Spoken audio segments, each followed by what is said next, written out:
Welcome to a Community Partners interview, where we explore organizations, opportunities, and resources that look to make a change in our daily lives. I'm your host, Steuart McCoy, and you're listening to Voices for Ability Radio. All abilities, all the time. Today I'm joined by Darren Frisk, who is the Risk Team Manager for PosAbilities. PosAbilities' mission is to assist persons with developmental disabilities to lead meaningful and healthy lives by partnering with the community to provide a comprehensive range or person-centered services for individuals and families who care for them. They're committed to building an inclusive community characterized by diversity, hospitality, belonging, and respect, where all the persons are welcomed and valued for who they are and for the contributions they make. Thank you for joining us today, Darren. Thank you. I'm happy to be here today. Yeah, thank you too. And to start off, though, can you tell us a bit more about you? What inspired you to work at PosAbilities, and why work with individuals with disabilities? Well, thank you for that question. My name is Darren Frisk, and I use he, him pronouns. And I'm calling in from the unceded and ancestral territories of the Musqueam, Squamish, and Tsleil-Waututh nations. I live in Vancouver, and I'm very grateful to live on the beautiful lands that I do and for the stewardship of the lands. For me, how I got into this job is actually my mom used to work in the field. So I've always growing up been around people with disabilities. So it's just been natural for me to just be around people, all people. So when I started looking at what I'd want to do for a living, it was just something that I knew I'd want to do was doing this kind of work. And it's just because it's something that I grew up around. So to move on, what are some common myths and misconceptions about individuals with developmental disabilities? I think many people might, again, it's a myth, but they might believe that people can't learn. And that's absolutely not true. People with disabilities can learn. Sometimes people just need more support. So it might be if you're needing to learn information, instead of reading it, if you can't read, maybe you might look at pictures instead, or have someone read it to you, or use a screen reader. So while some people might think people can't learn, that's absolutely a myth. Everyone can learn. So that's one example of a myth. Yeah, that's an example of a myth. Yeah, I would totally agree with that statement as well too. Because yeah, you can totally anyone can learn, right? It's yeah. Absolutely. And as a sexual health educator, we adapt all of our material so that anyone can learn our information. We don't want to just rely on one type of learning, because people might learn through hearings, through seeing, or some people learn through touching things. So you want to make sure that you have different ways for people to learn so that you're being accessible, and that everyone has a fair chance to learn the same information. Yeah, fair enough. When it comes to assigning support or resources, what is the process for determining what supports or resources are required? Some of that is done by our ministry in BC, by CLBC. So some of that's done with them. But with us, when someone joins our services, we just get to know people and learn what they like and don't like, build relationships. Working with in the sector, a lot of our job is relational. So it's getting to know people, taking the time to learn about them, learning what they like and don't like. And you want to make sure that, because everyone's so different, that everyone's going to have a little bit of a different plan, or we might look at things differently for everybody, because no one's the same. We don't want to use a cookie cutter approach for anybody, because everyone needs something a little bit different. Yeah, exactly. Without using any names, can you share a success story with me? What supports are put in place when someone asks for help? Yeah, obviously I'm going to speak from a sexual health point of view, so you're going to hear me use very scientific language. But some examples is, some individuals have just wanted help with purchasing a sex toy and masturbation. So maybe someone will ask their staff, hey, I want to go purchase a sex toy. And their staff might say, I'm not really sure of how to go about that for you. So they can request some of our support from Link SRS. And then we've been able to, for that individual, just support them to be able to go to a local store to buy a sex toy that they wanted. We were able to work with the staff team also to work around their comfortability about that, because not everyone is comfortable talking about sex. So part of our job as a sexual health educator is just helping people to become more comfortable and breaking down that barrier of, it is okay to talk about this. It's something that that many people in their life might want. Not everyone wants everything, but this is something that people might want in their life, and they do have a right to have these things. So yeah, that's one example of how we've helped people. We also help families become more comfortable talking with their family member about sex. Some people are comfortable talking to their families about sex, and some people aren't.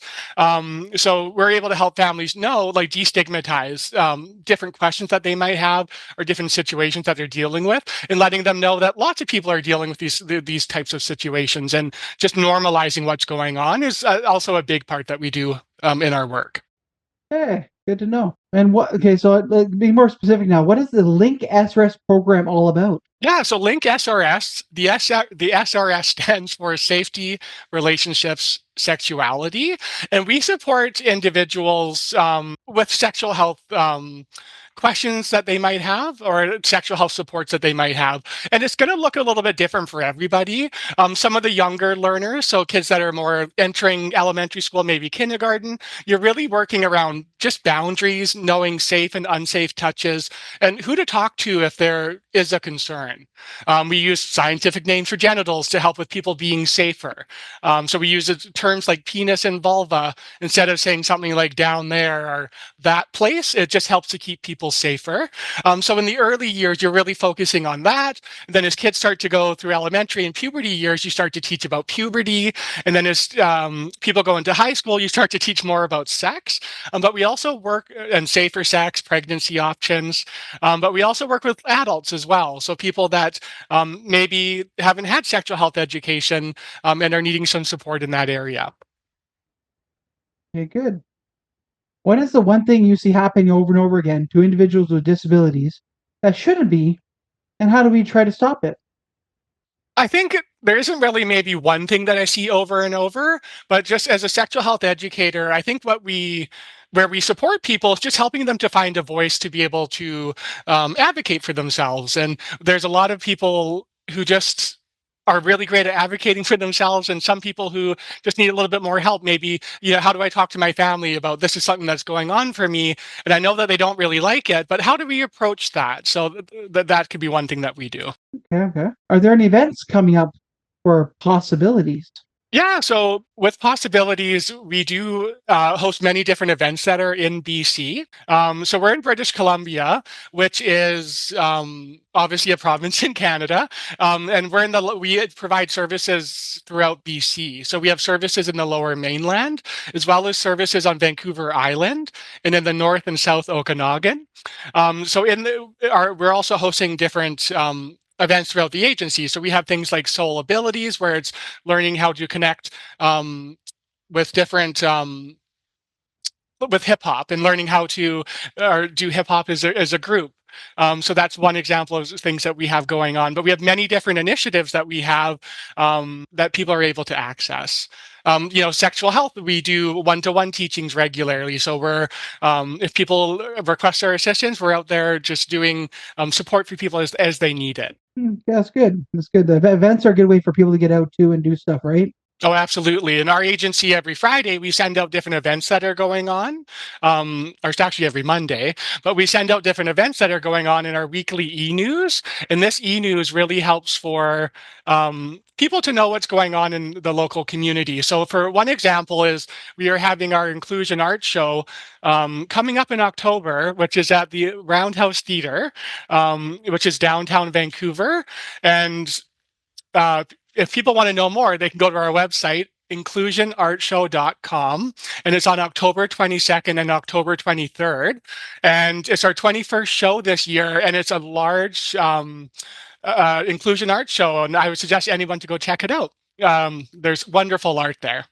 That's one of the main events possibility hosts every year. It's been going on obviously 21 years, and it's something that we're very proud of. Awesome, awesome. And are you in person or on programs or online? We can do hybrid or whatever people need. So PosAbilities has many different services. We may help people with housing or employment or sexual health, behavior support, community inclusion. So it really depends on what type of service and the needs of somebody. And so depending on the service, we can adapt it based on the need of the individual. But we always want to listen to what the individual works best for them. So if it's more comfortable to be at home, we can provide that service if it's possible. Okay, that's good to know. And what is one thing that everyone needs to know about possibilities? I think just that, we're a social service agency in BC and that we're really proud of the work that we do. Um, it's we're one of the largest agencies in BC and we just have very lovely services. I would suggest everyone check out. They can go to possibilities.ca to learn more about us. Okay. If listeners are looking for more information, how can they reach out to you? Yeah, so if people want to learn more information about possibilities, they're welcome to go to possibilities.ca.